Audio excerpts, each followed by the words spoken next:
to myself, what a wonderful world. Welcome, welcome, welcome. It is coaching. Let me get it right, guys. I have not had a sip of my coffee. Let me start off this session with a sip of coffee. Welcome to Coffee, Coaching, and Conversation. Mazel tov. As we discussed last week, I was collecting mugs from the states because I wanted to see the 50 states, and so I was collecting mugs. And this is my Florida mug. As we also discussed last week, these will be limited edition mugs because after I got to about 10 states, I realized I did not want a bunch of non-matching mugs in my home. So I collected about 5 or 10. I have since broken probably about 5 of them. So I think I'm left with like 5 states as proof that I was in those states. So, all right, it's kind of disappointing, but oh well, what are you gonna do? All right, so today, March, we're here starting off March. March is, I love March. March is when the spring equinox happens. So we've got a lot of rebirth, a lot of springing forward, a lot of getting fit, a lot of people getting out, the weather's getting warmer. This is a month of lots of energy. And money is on my mind because that's going to be our topic. Our theme for this month is going to be money, money, money, money. It's all about the money, money, money. We're going to talk about money. And not money from the practical sense. I think most of us understand fundamentals, right? I think most of us who do anything with money understand you need a budget, or what I like to call a spending plan. Or you get to have one. You don't need one. It's helpful to have one. You can do whatever you like, right? But most financial people in the financial industry would recommend having some sort of spending plan. Most people would recommend having some sort of long-term or short-term plan for the future. So short-term might include your getting out of debt, 3 to 6 months of savings or whatever savings plan you have. Your long-term plan might include retirement, college fund for the children, things like that, or whether or not you're buying a home. Do you want to buy? Do you want to rent? What are you planning on doing with that? Travel, all of those, and then buckets for whatever your lifestyle bucket, right? Do you want to travel? Do you want to, education buckets, whatever you want to invest in. Some people invest in art. Some people invest in education. Some people invest in experiences. It's whatever. But most people would align with me in saying you need a framework. You need a short-term set of goals and a long-term set of goals. I think everybody knows that. I think if I asked everybody, what do you know about money, or what do you think you should have, or what is recommended advice? I think everybody would say that. Now, is everybody going back and doing that? Probably not. I don't know how many of us actually have a bud sheet or an app that they're using faithfully, that they touch every day, or at a minimum weekly. Worst case scenario, monthly. You really should be touching it. The recommendation would be at least touching it weekly. I look at my money every day. I look at every account and I'm like, what's happening in this account? Because that's how you find things. You have to have a relationship with your money. And that's what we're going to talk about. I think everybody understands the framework. Everybody doesn't do the framework. So what is in the gap between what you know and the actions you take? And that's what we're going to talk about this month, in this month of money, because that's what it's all about. If there's a difference between, to quote Morpheus from the Matrix, there's a difference between knowing the path and walking the path. And most of us know the path, we don't walk it. And so what's in the gap between knowing and walking? And there's a lot of different things. Predominantly, most people will say, well, I'm afraid, and there's a whole bunch of stuff that goes on with that. Some people will say they don't know, like nuance stuff, like I don't exactly know how to create a budget, but I claim I don't know as a cop-out. We'll get to that. And then the other piece of it is your belief system, which is what we're going to talk about today. So this month is all about, it's all about the money, money, money. If you're old school, money, money, money, money, money. However you need to sing it with me, because this is what's happening in the month of March.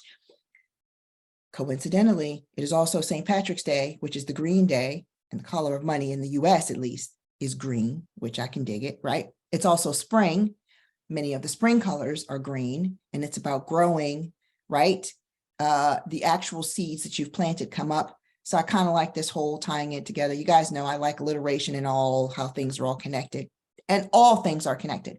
So you think money isn't connected to what you know, the actions you take, the fears you feel, or the belief system?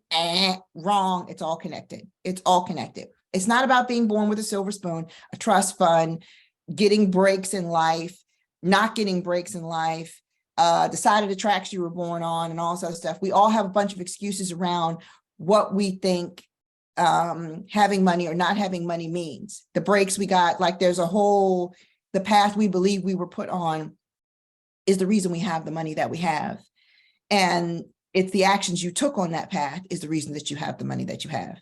It's not where you are, because I promise you, for every example that you could find of somebody that was born to the wrong family, impoverished, uneducated, never got any breaks, I could go out and find an example of an identical individual who had the same life on paper and did something completely different and is very successful. It's what you do with your life. It's the actions you take in your life. It's the beliefs you have in your life. It's not about where you were born. You know, there are people that have had the misfortune of being born in far worse circumstances than whatever your circumstances are, and they're doing far better. It's because of the choices they make, the belief system they chose to adopt in their life, and the actions that they took to back that up. So that's what we're going to talk about. Money is all about your mindset, your vibe. We're going to talk about attracting it, keeping it, multiplying it, directing it, channeling it, holding on to it, the whole thing. This is the stuff that's not talked about money.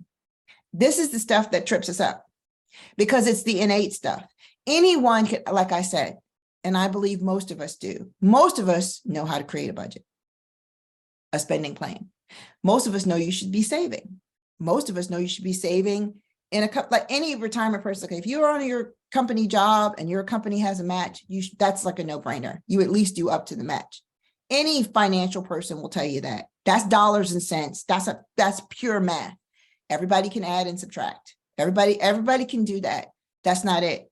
You don't save for retirement because there's a part of it's like, I don't have enough money, I can't afford to save. Well, that's a slave mentality. That's an impoverished mentality. Poverty, lack, being a slave to your job, to your boss, to anybody that's paying you money is a mentality. It's not the way it is. It's the way it is because you believe that's the way it has to be. So we're going to get into like the mind. This is the stuff like what makes a difference around money. And I can totally say this as a divorced person, because what I believed and sometimes still struggle with, we've all been programmed to have these beliefs. Wherever you were born, wherever you were educated, whatever society or tribal group you were a part of, that includes your family, your extended family, the people at your workplace, your circle of friends, all of those are mini tribes. Whatever that tribal belief system is, this is what you are living out. That's your programming. That's all of your programming. This is what you're living out. And so because of that, that's why you have the results that you have. So that's what we're going to talk about. We're going to talk about all the intangible stuff that this is the secret to money, the psychology of money. This is the stuff that nobody wants to talk to you about. Why? Everybody can teach dollars and cents, but nobody can hack into here and reprogram your subconscious around money. Even when you learn things, if you don't believe what you've learned, if people don't, a great example, we all know the story about when they discovered the earth was round. There's still people that argue the earth is flat, by the way. So, that's making my point right there. But you all know it was, no one could grasp the belief that the earth was actually round. And so it didn't matter what proof he had, what education he was giving everybody. If you don't believe it, then you're going to act as if in a different way. So this isn't about the education. I can and have and will continue to bring coaches on that talk about the fundamentals of money, because I do think there's an education piece where we all need to understand how to manage our money, like day to day, looking at your spreadsheets, looking at your spending plan, making wise decisions. Absolutely. And then there's all the stuff underneath all of that, that if you don't get to, it doesn't matter. The way you handle your money is really going to be based on your belief system. And if you don't believe that you can have money, make money, multiply money, invest money, if you don't believe and trust that you know what to do with money, every time you get money, it's just going to backfire. You're going to stuff it in your mattress. You're going to spend it all. You're going to, I have relatives I can totally point to. I got friends I can point to. I can tell you my own stories where my belief system dictates what I do with the money that I get, not what I know, because we know a lot. You got the internet. You can Google anything you think you don't know. You could Google, is that right? Is that still right? Is that the same tax code? Do I know that? You can Google and look it up from a reputable source. I'm not talking about podunk Google, wiki stuff that hasn't been verified. You can actually get on irs.gov. You can get on investment platforms that actually teach this. I'm pretty sure if you work for an employer, they have that has a 401k plan. Those plans typically have investment people that can actually guide you in making the investments. They have tons of tools. Most sites have that. Again, you can be educated, but if you don't believe that you can make the decision in the face of being educated, in the face of having information, you're just not going to do it. All right. So this is what we're going to talk about. The hidden stuff that nobody wants to talk about money. I'm going to talk about it. All right. So first, let me start off, which I think I made my point, but I will reiterate. Money is a mindset. It's a vibe, first and foremost. Money is a concept. I don't know if you guys, everybody should know this, right? This is, if you don't, I'll share it with you, but I'm sure most people know this. The paper that we have, the dollar bills that we have, are in exchange for gold back in the day. You used to put your gold in the bank and they give you a piece of paper, which was a representation of the gold that you actually had in bank. So back in the day, paper money came about because it was actually real. You had little nuggets or coins or whatever they had, and you put it in the bank, and a banker said, this represents the value of your gold, and you could go out and spend these pieces of paper as a representation of the value of your gold. Well, nobody has gold anymore. Well, there's gold, but we don't have it. I mean, it's in different places, but I don't have access to it. You don't have access to it. So now we just have the paper form. And now we're even moving from paper to digital, where now you have a card. And on the card, there are a set of codes and numbers and that represent the dollar amount that you have in a bank, the same institution that used to exchange gold, that tells you what the value of your work is, etc. So now we have cards. We don't even have cash anymore. Some people still use cash. I still use cash for certain things, but you have cash, you have cards. That's pretty much what you have. I don't even know if people use vending machines, still take coins. I think they're like the last, that and the metro and the bus system are like the last holdout for coins. I mean, you can go to the store and do it, but I almost feel like sometimes they hate to open the cash register when you give them money, because and then they got to go in the back and get some. They don't always have money. Anyway, so it's a representation. It's not even real. So how you relate to this representation is everything. We have been taught, programmed, that the representation of this piece of paper is valuable. That's what I mean by programming. We've been taught that. You don't come out of the womb thinking money, money, money, money. You really come out of the womb thinking food, clothing, and shelter. You don't really think anything. You're dependent on people to provide for you and teach you the way to go. One of the things that we teach is the value of money. And we teach the value of money from the perspective of how we value it. So if you have a wealth consciousness mindset and you believe money is floating all around me, I can make money easily, we are very wealthy, we're very blessed, you teach that. You teach that to your child. If you're like, Money is hard to come by. Money is a struggle. You're always going to have to work hard. You always have to do it better, cleaner, faster, because you're a woman, you're a minority, you're disabled, you have a different representation or expression, whatever. There's a whole list of things down that list that you could go to. Then you're going to believe that you're going to have to work twice as hard for money. That's a belief system. These things are handed to you. You don't choose them until you get old enough to choose them. The good news is you get to choose them. So if you were born with wealth consciousness, great. If you get to, and you already have it, you already know it. That's when you see like people you have in your life that always seem up in terms of money, like nothing really bad ever really happens to them. I love that there was an episode of Seinfeld on this. And they were saying, for those people who are Seinfeld fans, I'm not really giving it away. You have George, Elaine, and Jerry. Jerry broke even. He was always breaking even. And so it didn't matter. And to prove this, he found he had $20 and she threw it out the window. And 5 minutes later, he found $20 in his pocket, right? He always broke even. He basically maintained a steady continuum. And then they had George, who was always down. He was always losing money, losing jobs, losing money, losing girlfriends. His life was on a downward, and Elaine was on an upward trajectory, and they ended up switching places. Anyway, that was the gist of it. But there's some truth to that from a mindset perspective. You know people, it doesn't matter what happened. They lose a job, they have a job next week. The water heater goes up, and they get a check from a windfall from the IRS. There was some type of mistake and they get it to pay for it. You know people like this. You know people that it doesn't matter the way they see, and it seems random, like, oh, they can't control this. It's not random. It's how they think and interact with money. They don't have a belief system that ever says that they're going to be hungry, they're going to live in lack, that they just don't.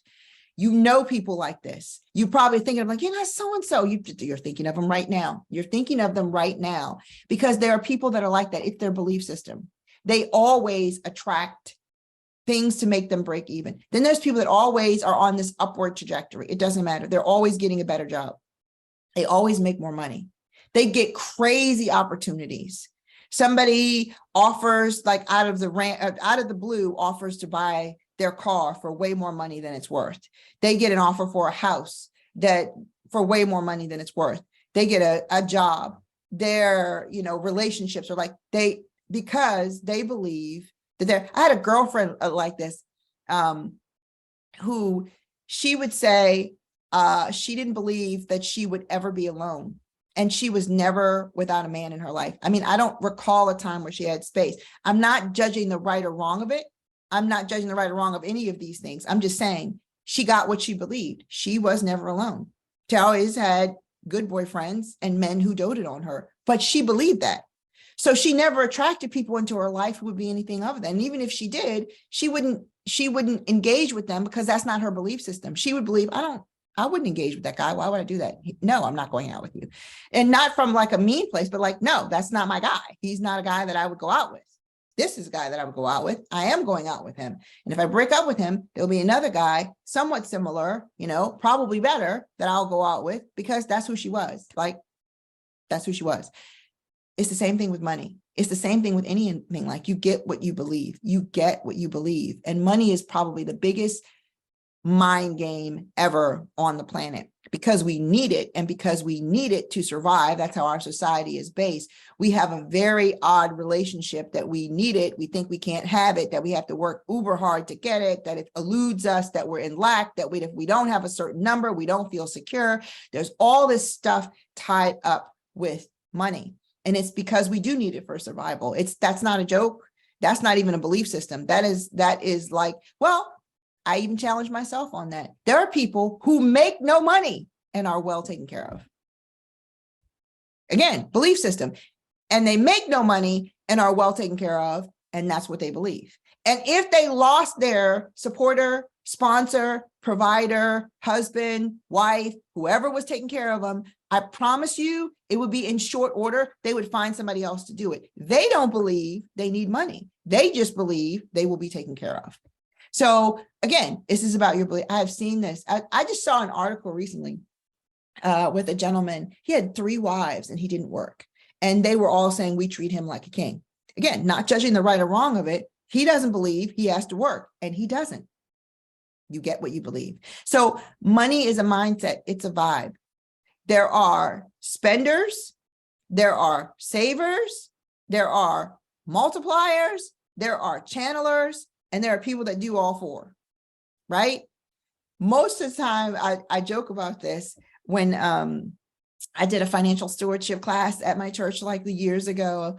And the gentleman used to say, usually in marriage, you got a spender and a saver. And that typically is the riff. They have to get on the same page. There's somebody that's always spending, and there's somebody that is really always saver. Again, which is a belief system that comes from their programming from before they even met each other, right? They may not even know that that's who they are, but that's who shows up in that relationship, is that somebody, and it's a continuum. So you might have been the spender in a previous relationship, and then you get with this person and you're actually the saver because they spend way more money than you do, right? So it's a continuum. It's not always you're the spender in every relationship. That might be the case, but it also might be that depending on who you meet, as you mature, you gain some more information, some more education, you apply it, your belief systems evolve, hopefully, right? As you grow, you learn, you develop, your belief systems evolve. And when they do, you meet somebody who's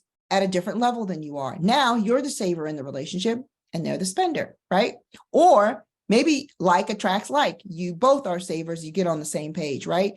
It could happen. So money is a mindset, it's a vibe. It's all about what you believe. It's all about what you think is coming to you, what you feel you deserve, what you believe is available to you, how you believe money works, how you believe the world works, how you believe the world works for who you are, right?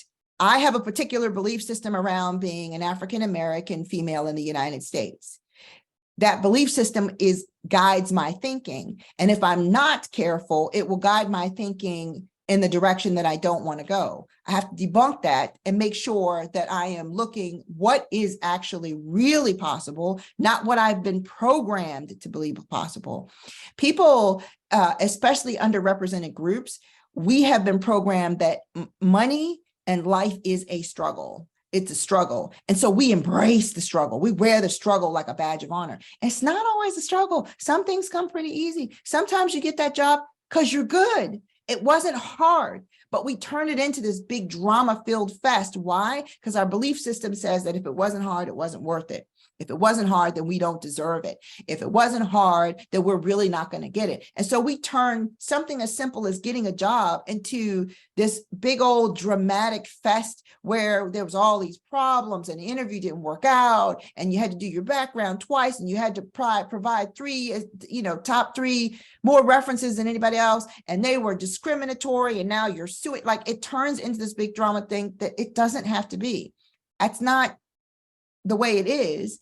It's your perspective on it, because your programming says if it's not a struggle, if it wasn't hard, and if I didn't have to jump through some hoops to get it, then either I'm not worth it, the job's not worth it, or something is off. I don't trust it. That's your programming. You got to let that go. It's these types of, they're insidious. They're little teeny tiny belief systems that you don't even know you believe until you step back and go, why is every time I try to go look for another job or start a business or start a relationship hard? Why is it so hard? Why does it have to be so hard for me? There are other women who look like me, talk like me, have equal education or less education. It's not hard for them. Why is it hard for me? You got to step back. What do I believe about each of those things that makes it difficult for me? Because most of it is in your mind. Most of it is in your mind. All right. So you can be any or all, a spender, a saver, a multiplier, a channeler at any given time, depending on the mindset you have and the beliefs. It's okay to spend. You were given money to spend. You need it, right? How are you buying groceries if you're not spending, right? How are you doing any of these things? If you're not spending, you can't buy groceries or a car or a house. You need it. It's okay to spend. Don't get caught up in like the judgment around that. It's okay to treat yourself. It's okay to buy something that is expensive, but of high quality and value to you. People spend in accordance to their values. right? Right. It's okay to save. You save for a goal, save for a rainy day, save for retirement. There's nothing innately wrong with any of those. It's okay to be a person who makes money. Like, that's what I do. I go in, I assess, I multiply, I sell, I get out, I double my money, I'm out. There's nothing wrong with that. People have it that people who make money are bad, are evil, they're rude, they're obnoxious. They don't care about people, they don't care about you. They are just people that are insensitive and walk over people and don't care about human. That's not true. That's not true. There are plenty of people that make money, and all they do is use the money that they have to reinvest in humanity. Most of the money that they have reinvest in humanity. People don't talk about them. And I know you guys know about Oprah and the school that she has in Africa, probably Bono, who uses a lot of his money to do that. Bill and Melinda Gates. I think Melinda Gates gave, Bezos' wife, she gave a bunch of money to HBCUs. There's a bunch of people who take the money that they have and they pour it into other things. In fact, if we didn't as human beings, many of the things that we have wouldn't exist. Schools, technology, centers, especially centers that are very philanthropic, that are like not making money. Centers for refugees, centers for mothers who are pregnant and need support and prenatal care. Like, there's tons of things. It's not people who make money aren't all bad. That's the belief system that you've adopted because it justifies, it gives you a reason to not make money and keeps you at bay. It keeps you stuck in that because I'm afraid if I make a lot of money, I'll turn into an evil person. You guys, people feel like, I know you think this is probably, people say, that's silly. I don't even have that belief, but I'm telling you, I've coached enough people. I've seen it enough times that when you really get under it, people have a fear of, I don't want to become like whoever they have in their mind that they think is terrible because that was their experience and they had a lot of money and they were rude and obnoxious and oppressive. Maybe they had a landlord that threw them out, somebody in the media that they follow, somebody that they volunteered for, and then they found out that they weren't the person that they thought they were. It doesn't matter. Again, it supports these belief systems. We're programmed to do this, and then we look for evidence to do it. So people who have you either have an abundant or prosperous mindset, which is you can be any or all of these as you need to. You can be a spender, a saver, a multiplier, and a channeler, a conduit for money. Money passes through you. You get it, and then you move it on through you to do something else, something valuable, something meaningful, right? As it is aligned with your values. Nowadays, there's a lot to talk about people putting their money where their values are. So companies you spend money with, companies you don't spend money with because of their value system, because of their philosophy, because of how they treat people. Agreed. They're just like there are people that don't treat people well. There are people that do. There are people that do. So you can be any or all of these things at any given time, and you can be them by choice, right? You can say, this is going to be a quarter of or the year of saving because you have a particular short or long-term goal in mind. Same thing. I'm going to spend because I'm going to be investing in myself, my kids, my business, my home, my family, whatever. This is going to be a year where I'm in investing and spending or channeling. Money's going to come in and I'm going to invest it, right? I'm going to channel it to something that's really, really good. A multiplier. I'm going to invest and I'm going to watch my money grow. I'm going to pull out and then reinvest it into something else, right? You could be doing that. Any or all, that no particular type is good or bad or right or wrong. The idea is that you are nimble enough in mind that you are who you need to be, a spender, a saver, a multiplier, or a channeler when you need to be that person to hit your short and long-term goals. If it requires saving, you're all over it. If it requires spending, you're all over that. If it requires multiplying your money, you're all over it. And if you need to be a conduit, a channeler, you're all over that. The idea is not to be locked in. You don't have to be any one way. You get to be whatever it takes to help you facilitate the money goals and the kind of life that you want to have, right? What you have to do is believe better and bigger than where you are now, no matter which of those you choose. Believe you can spend more, save more, multiply more, and channel more. That's the idea. So I always like to use a couple of examples to show you this, because here's how this believe, people say, well, what do you mean believe better? Of course, I believe I'm going to be a millionaire, but I have yet to hit the lottery, right? Nobody's going to come up and leave $1 million bag on, well, they might, you never know. There are people that, you know, have generated bigger miracles than I on weirder things than that, right? You have to believe better so you can manifest bigger in terms of money. This is where like debunking your belief system comes in. So I'll give you an example. When you started off, this is a good, let me take a sip here. How many of you remember what you first made when you got your first job? Drop a me, or you can drop the number in there. I'll never forget my first job. I made a whopping $18,500.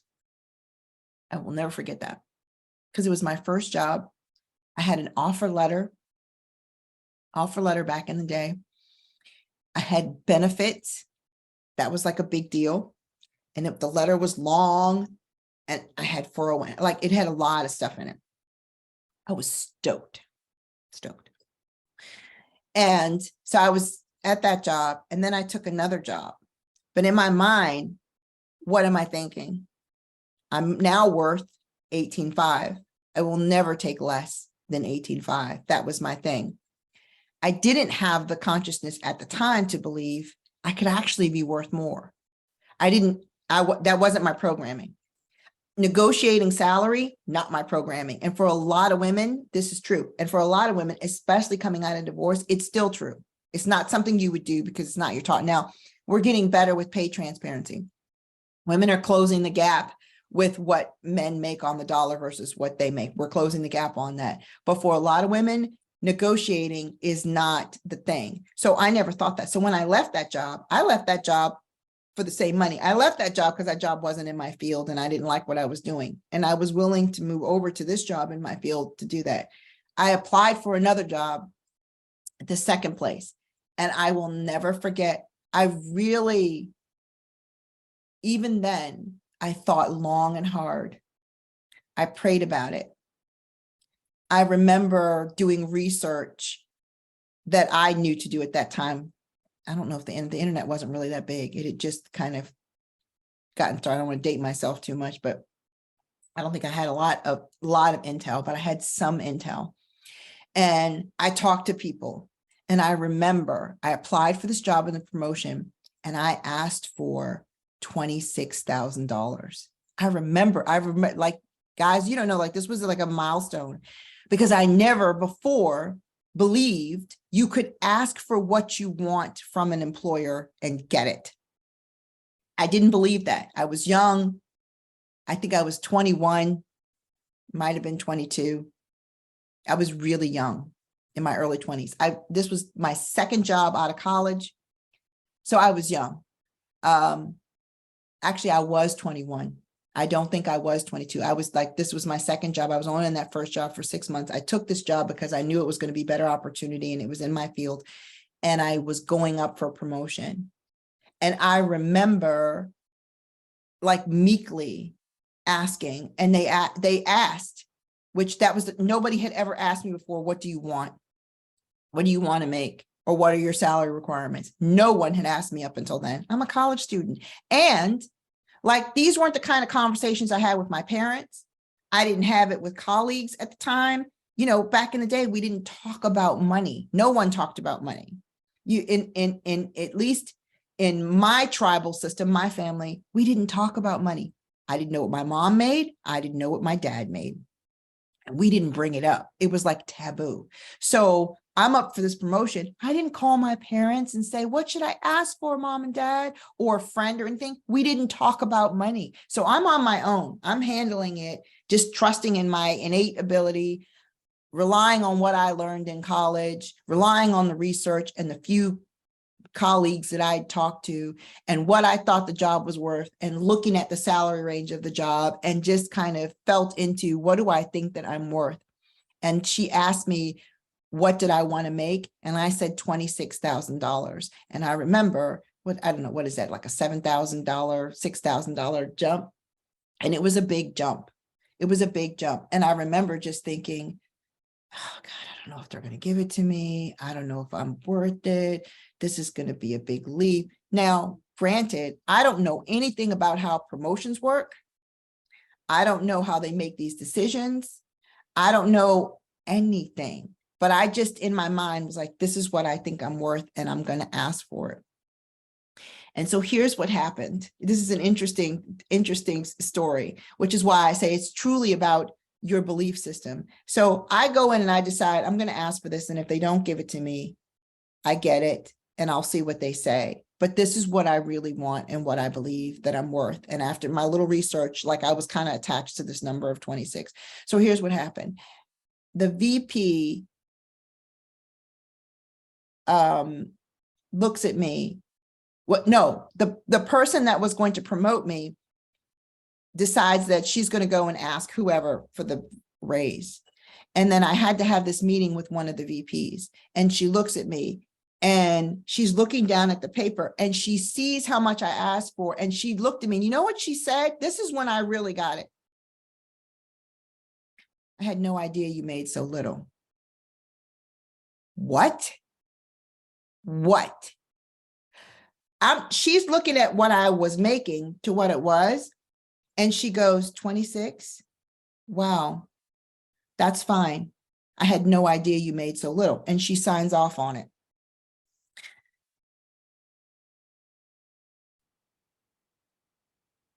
Right?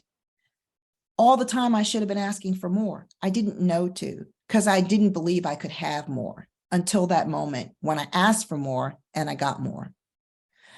That's the point. That is my exact point.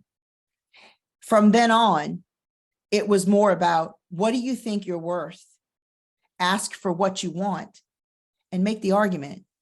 You don't let other people determine your value, and be willing to step away from an opportunity if they don't give you your worth. Because at the end of the day, when they don't do that, you're telling them that that's okay and that you're willing to take less than your value. And that's a belief system. It's not the truth. It's a belief system. So I share this with you because this happens to people all the time. They don't stand on what they believe they're worth. They stand on what they're told they're worth. And that is where the issue starts. That's why I said it's a mindset. When you believe better, believe more abundant, you know your value, you know what you're capable of, you can renegotiate what it is you're being paid because of the value that you're bringing to the table. Now, make no mistake, bring the value. I'm not saying go around asking for a bunch of money that you haven't earned, you can't demonstrate that you can do, don't know how to do, have never done, you haven't put in effort, you don't have the relationships. I'm not saying that. I'm saying when you know you're worth more, you ask for more and you stand in that. Why? Because you believe it. You believe it. Now, when you hem and haw, well, if you could just give me, like a little $500, like that would be really great. And they're like, I'll give you 100. Okay, I'll take it, because you're not believing in your value. People give you what you believe you're worth. And if you don't believe in your value and you don't believe in what you're worth, then you will get what they have determined that your value and your worth is. That's why money is a mindset game. It doesn't matter if you've been to, I'd been to college. I had a great resume. I had letters of recommendation. That wasn't the issue. I had job interviews. I was getting job interviews. That wasn't the issue. The issue was I wasn't asking for what I was worth, because my programming said you're going to have to do all this jumping through hoops and prove yourself and be in the struggle because you're a young Black woman who doesn't know anybody, has no connections, and doesn't know what it is you're up against. You're going to have to get some experience and prove yourself 4 times more than everybody else, because that was my programming. The second time around, I just went in and asked for what I wanted because I knew better. I had learned better and I trusted myself more. With that little bit of experience I had under my belt from that other job, and having done a great job, and I felt like I had proven myself. I had a really difficult boss at that job too. I had a boss so difficult that everybody warned me about this guy, and I never had a problem with him. I was always able to get along with him. And people were like, you're really doing well with him. Great. Having armed with that and my success, when I went to ask for the money at the other place, I knew what I was worth. I knew it. And that was from my own innate experience, not from my programming, but because I chose to step up and believe something different about myself and the experience that I was getting. And I asked for that money and I got it. I will never forget that. This is what I'm talking about. When you believe better, bigger of yourself, you'll get it. But as long as you have a lack mentality, I won't get it, because you can fill in the blank. I'm a woman, I'm short, fat, tall, skinny, old, young, whatever it is, don't have the experience. You can fill in the blank. Racial issues. As long as you have a lack mentality, you'll never do it. And the other mentality is a slave mentality. I have to take what they give me, and as long as it's enough, I will take it. As long as it's enough. I sure do hope they give us our cost of living this year. I sure do hope they give us that little bonus, that Christmas bonus this year. I sure do hope that's a slave mentality. I will take what they give me because I don't have any choice. You have a bazillion choices. You do not have to stay at that job. You do not. You can make other choices. You can have a different mentality. You can elevate yourself. Now, everybody knows this. I'm not telling you anything you know. You know you can get another job. You know you can get a certification. You know you can go back to school.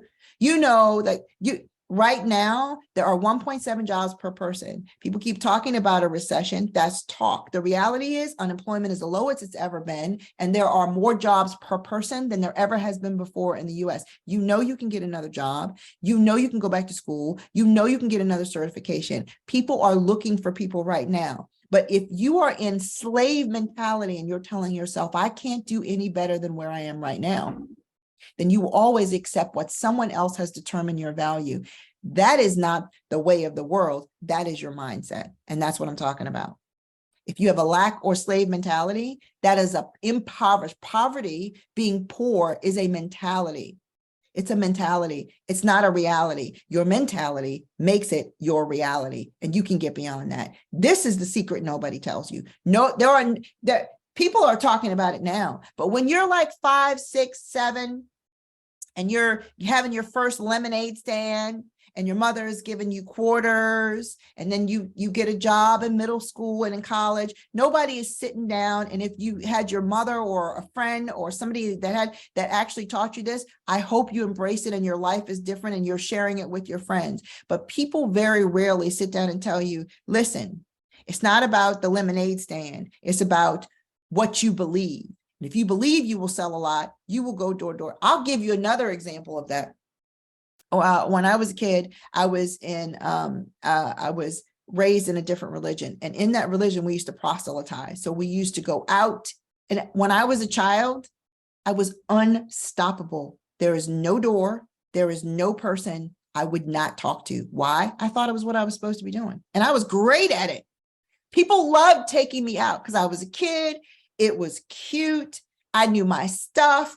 That's what I thought you were supposed to be doing. People would let us in.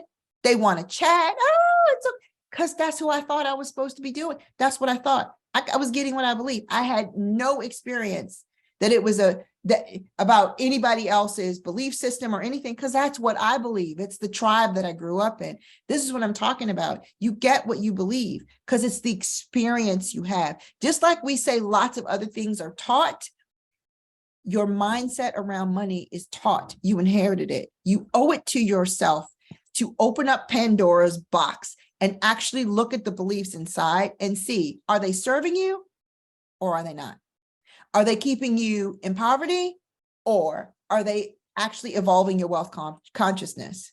Are they keeping you in lack or are they keeping you in abundance? Are you enslaved to someone or are you free to do whatever it is you want that would bring you joy, and you get to thrive in your talents, gifts, and abilities, which you were given to make money, to make the world a better place, right? You get to choose. You get to choose. So I'll end on here. I'll give you a couple things that you want to do to actually start to look at this mindset. First of all, what I just said, open your money Pandora's box and actually look at the beliefs that you have. What are they? Are they serving you? And anything that isn't serving you, I mean, really look at it. Where did it come from? Who said it? When did you experience it? How did it anchor itself in you? There's tons of things that my parents said that as you grew older, you look for evidence and you were like, man, that is the truth, right? That isn't really the truth. It was what was programmed, and it was what I looked for evidence to support. And I now, as I'm an older adult, I can see I have evidence to support other belief systems, right? If you're going to, we all have belief systems. Pick the ones that serve.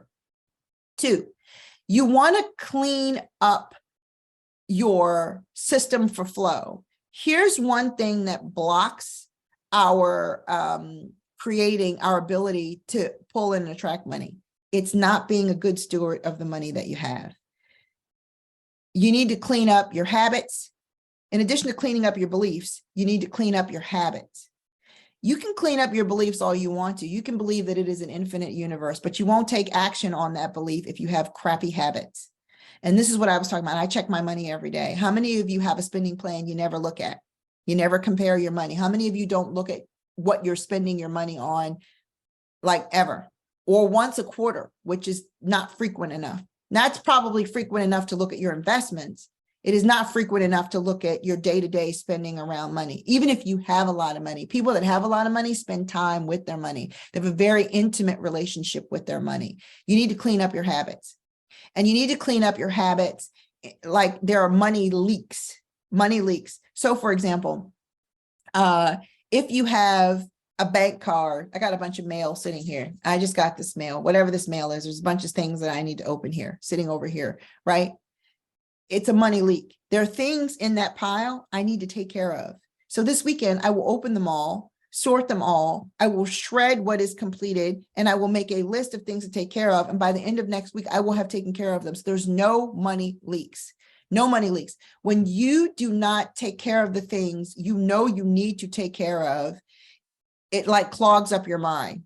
And so part of that is I can't attract more money because I'm not a good steward of the money that I have. And your mind will tell you the way you relate to money is the way you've always related to it. You spend too much, you hoard too much, you don't keep any of it, and you don't invest any of it. Or if you do invest it, you invest poorly, right?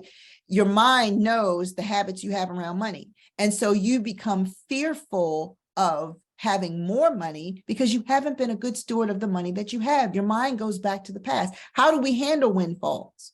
How do we handle opportunities that come in our way? How do we handle the raises that we get? How do we handle the bonuses that we get? And if you haven't been a good steward of it, you will block money coming in your way, or you will rinse and repeat bad habits that you've had all the time. So what happens with that is you don't go after money. You don't change your beliefs. You won't go for the bigger job. You won't try to get a better education. You won't try to elevate yourself because deep down you have a fear. Your mindset around it is, I'm just going to do what I did 6 months ago with all that money I got and blow it. This is what happens if you don't, like lottery winners, right? Lottery winners think money is going to solve their problem. They win the lottery and they end up broke. Some of them end up in more debt than they had than before they hit the lottery. Not because it's not the money in and of itself, it's their mindset and beliefs around the money. They don't believe they're going to keep it. They believe the money's going to go away. And what happens? The money goes exactly away like they thought it was. They overspend, they invest poorly. They don't save any of the money. They spend it all. They go balling out because they don't have the mindset to hold the money. This is what I'm saying. Mindset is all about how you attract, right? What we were saying before, how you attract, how you keep it, how you multiply it, how you invest, direct, and channel the money. That's directly tied to your belief system because it will dictate your actions. And if you don't know what you believe about money, look at the last 6 months of your statements. It'll tell you, how do you feel about fast food? How do you feel about delivery? How do you feel about Amazon? How do you feel about paying your bills on time? How do you feel about late fees? How do you feel about any of that? If you're not sure how you feel, what your belief system is, look at how your spending has been the past 6 months. Look at what you've saved the past 6 months. If you're unclear about what your beliefs are, look back at your habits. They will be the clue to tell you what your beliefs are about that. So you got to clean up your habits. Your habits right now are either closing money loops so that there's flow, right? You're like closing up things, like getting them off your plate so things can flow through like a clear channel. Or your habits are, you have money leaks. There are things that you should be paying, you're not paying. Bills that you should be making arrangements for, you might like. Things that you should be fighting against, like you didn't make that purchase, it's on your card, you need to, what do they have, that app that takes off subscription services you're not using, you should be getting rid of. You need to create the space for money to come in. And as long as you have bad habits and things in your money space that you've not cleaned up, it's not going to work out for you. You're just going to get more money in, and then you're going to have all these things that are just going to eat up your money because of the way that your habits are around how you manage your money. That's just a fact. Like that's just common sense. That it's an energy space and it's an action and reality space. Because energetically, if you don't believe you're going to hold on to money, you just constantly create bad habits that support that belief.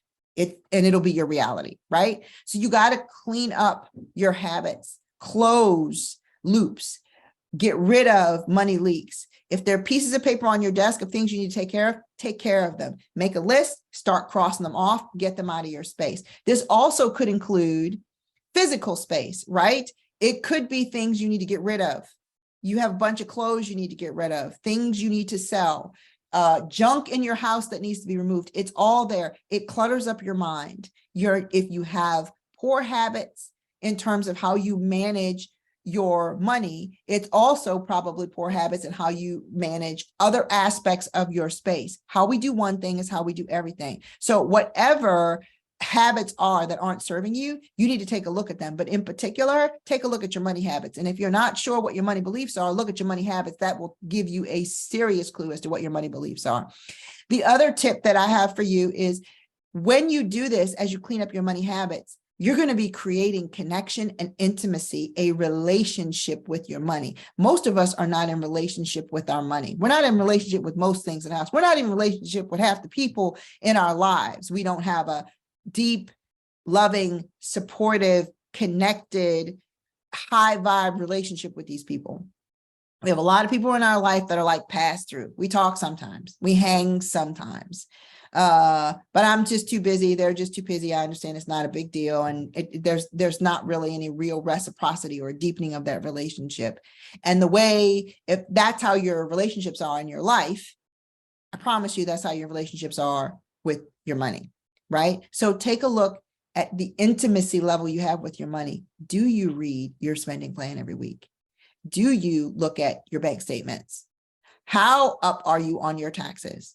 Do you have your will, power of attorney, living will done? If you had the untimely passes, your family protected? Have you taken care of them? How intimate are you with your money, with your legacy documents? How intimate are you? Do you know how your investments are performing? When was the last time you looked? It's intimacy. If you have the habit of avoiding, of not connecting, I promise you that's why you have all those money leaks, because there's not intimacy. So if you clean up your habits, by default, you're going to be engaging with your money. You're going to be creating more intimacy with your money. And relationships, all relationships, with your boo, with your kids, with your mom, your dad, with your boss, with anybody, when they are intimate and real, they're just better. They're just more fulfilling, more satisfying, more yummy, more delightful. It will be no different with your money. You know where your money is going. You know where your money has been. You know what you're saving. You know how your investments are performing. You've closed all these money leaks. There's no money leaking. Every subscription you have adds value. When you spend money, you're spending money on quality things, not crap that you don't need.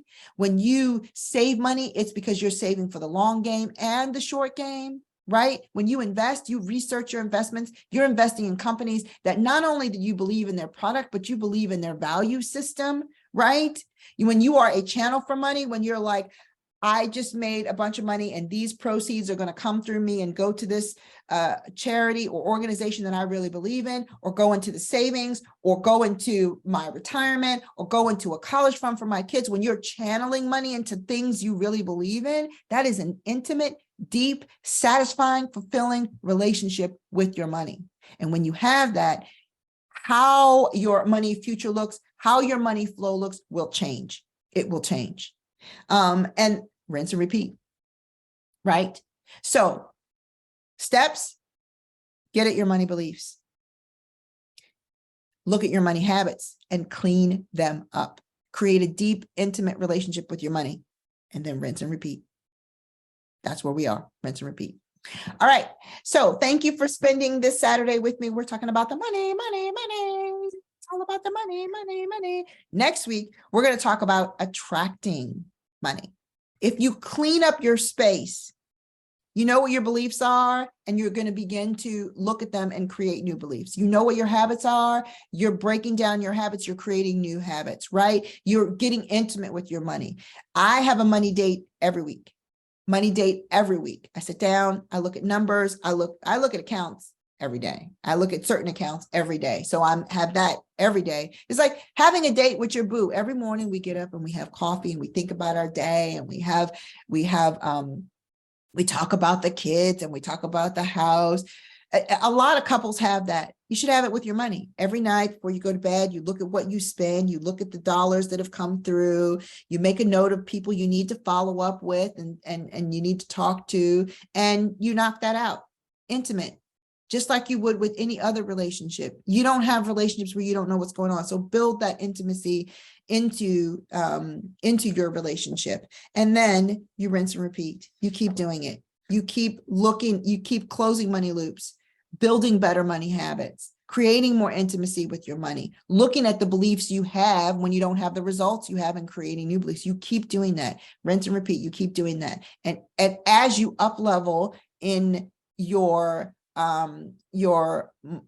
ability to attract, and as your money grows, your mindset will grow. And if it's not growing, then you get to look at, why is it not growing? What beliefs do I have that are stagnating? What habits do I have that are blocking that? Am I not intimate enough with my money? Where do I not know what's going on? And I should, right? You get to look at that, rinse and repeat, and you get to go deeper. You get to go deeper. So take a look at that in terms of your money habits. Next week, we're going to be talking about attracting more money. How do I bring more money in?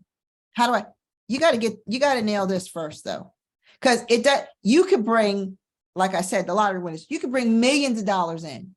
If you've not cleaned up your beliefs and your habits and are intimate, you're going to bring more money in, and it's going to go right on out the door. Just like it always has. So this is the foundational piece. You got to get your mind right. You got to get your mind on your money and your money on your mind. Bottom line. That's the bottom line. Because if you don't, then just like any other toxic relationship, it's going to end, and it's going to end badly. That's why people file for bankruptcy. They don't have an intimate relationship with their money. If they don't have, some of them don't have any relationship with their money. That's how people stay in lack. That's how people stay in poverty. That's how people stay in the slave mentality, always working and accepting what somebody else doles out to them, because they haven't done this work. They haven't looked at their beliefs. They haven't looked at their habits, and they do not have an intimate relationship with their money. And if you had that with anybody else, that relationship would go down the toilet too. All right. So next week, we talk about attracting money. I will be back here, same bat time, same bat channel. I know that dates me too. Anyway, oh well. What can I say? You know, all I can do is try to look good for my age. You know what's interesting too? I don't look like I have on earrings, but I do, guys. I am actually wearing earrings today.